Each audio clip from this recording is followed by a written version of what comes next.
You are looking for that rent grant money, but how soon could Congress approve it, and when could it be coming to you?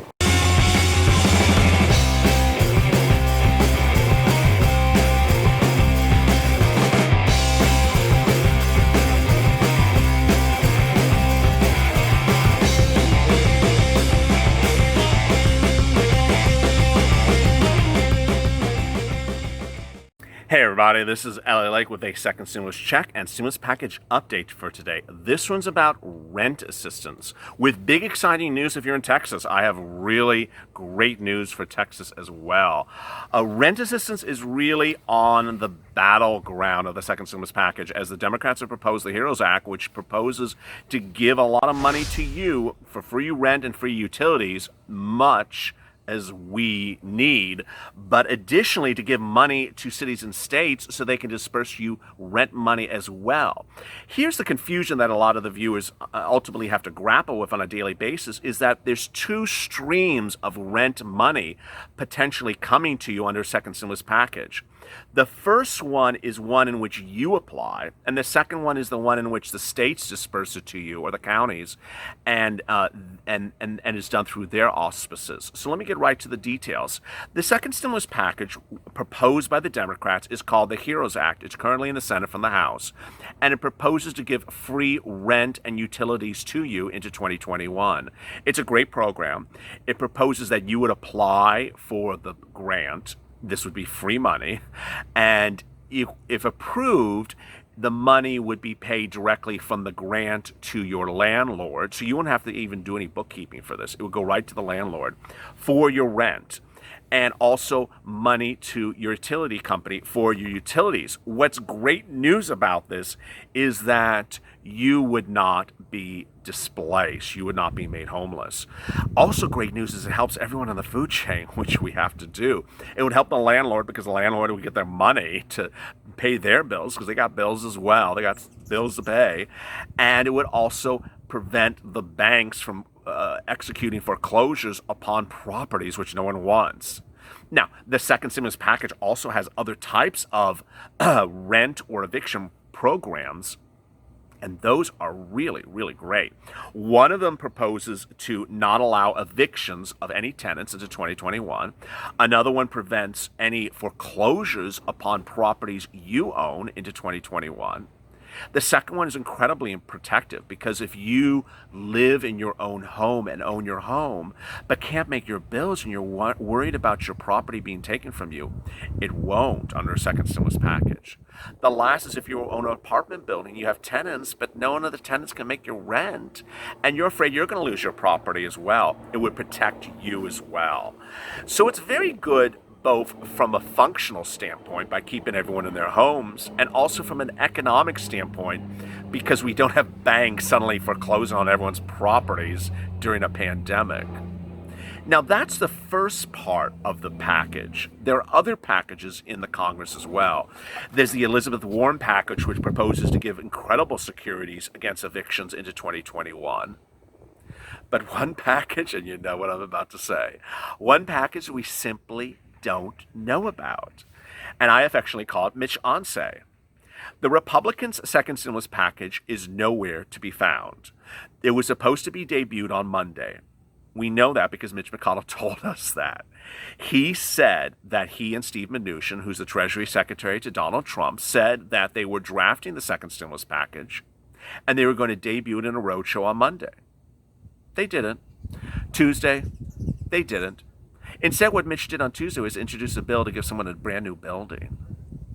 So Chuck Schumer had enough of that by today and said, Mitch, where's your darn second stimulus package?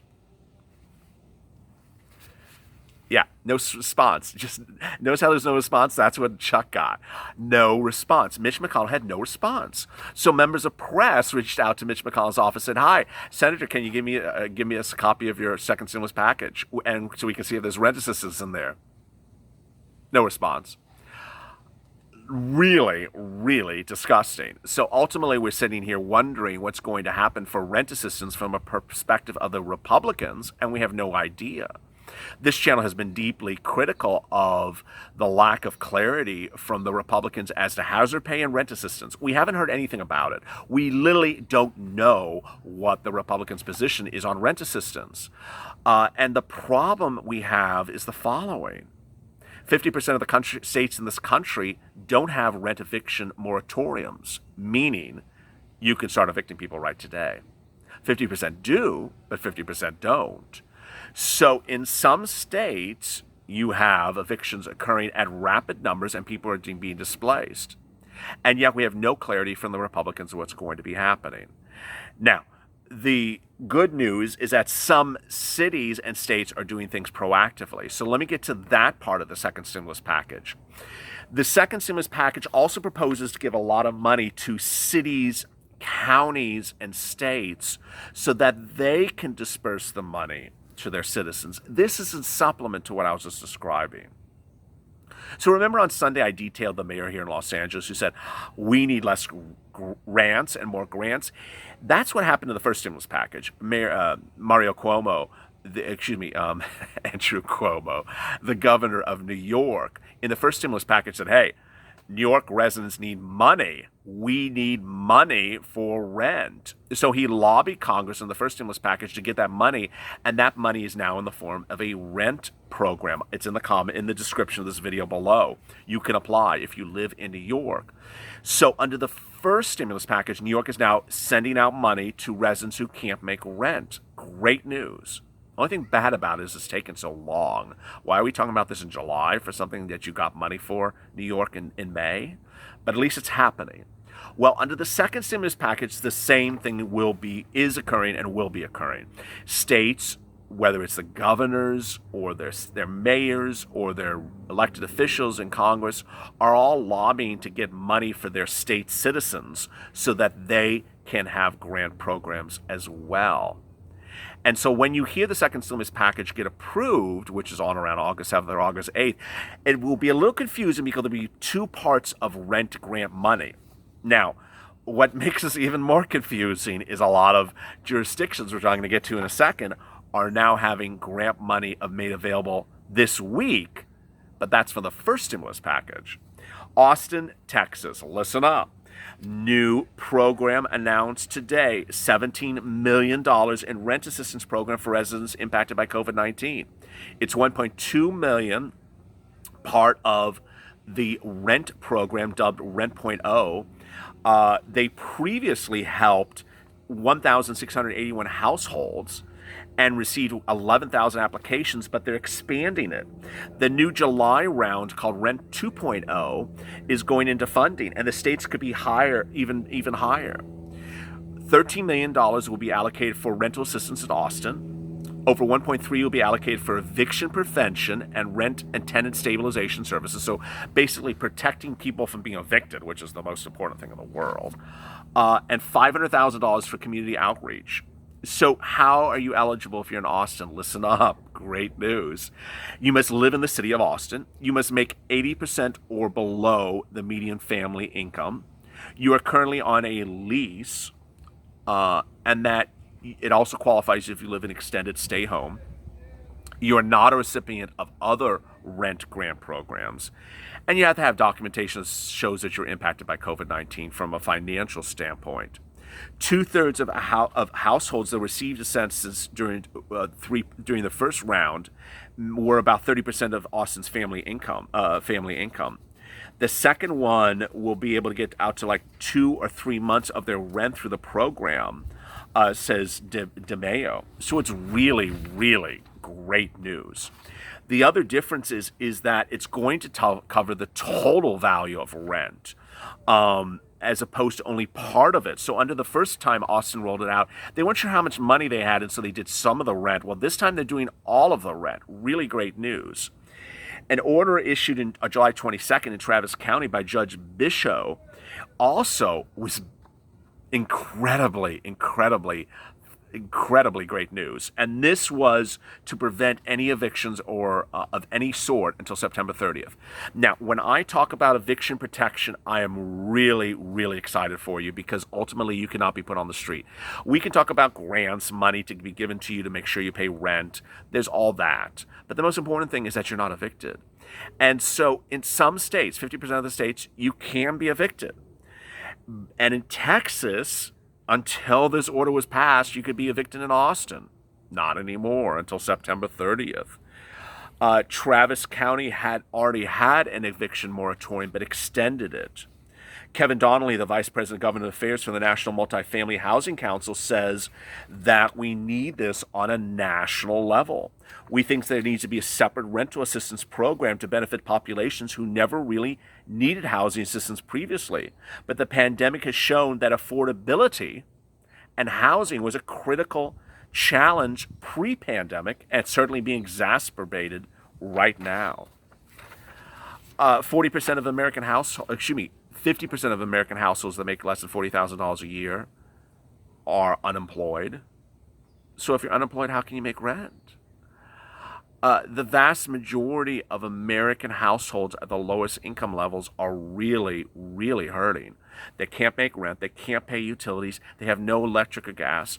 I had one viewer who is not necessarily at that level, but it shows the severity of the situation. He reached out to me about his EIDL loan application. He's a business owner, self-employed. His electricity is off. His electricity is off. He said, LALATE, help me. I need to get my loan approved. I don't have electricity. I haven't had electricity for 4 days. I've had viewers like Shervin, who I've detailed on this channel extensively. He's also a business owner. He was living out of his car because he had not gotten his EIDL loan as well from SBA. So when we're talking about people not able to pay utilities or pay rent, I mean, it affects all peoples of all walks of life. Ultimately, the thing that concerns me as well, and I got to talk about this, this is the bad part of the story. There's always a good and there's a bad, and if there's something bad, I'm going to talk about it, is that some of you who are not at the lowest income levels can't make rent as well. You may be business owners that may have made $100,000 in the last year. Your business has been shut down. You've lost your business now, and you can't make rent. Well, the problem with a lot of these programs, like the one I just talked about in Austin, you aren't eligible because you made too much money last year. But now you're penniless. What are you going to do? Ultimately, you have to hope that this second stimulus package is approved by Congress, because that second stimulus package gives rent assistance to people despite what your income level really was in 2019. My concern is that viewers of this channel who may not have been at a low income level in 2019 are now in dire straits in 2020 and maybe get shut out of a rent grant program by their state or county that's too narrowly drawn. It's an important factor. And that's why we really need to see what's going on with Mitch McConnell. Because if Mitch McConnell is more focused on building a building than getting you rent money, then what's going to happen? Ultimately, one of the most important things when we're talking about COVID-19 pandemic is unemployment and hazard pay and rent. And all those need to be in the second stimulus package. But will they be? We'll soon find out. I want you to stay motivated. I want you to stay positive. Try to help one another. Keep a smile on your face, and as always, stay with LA for more.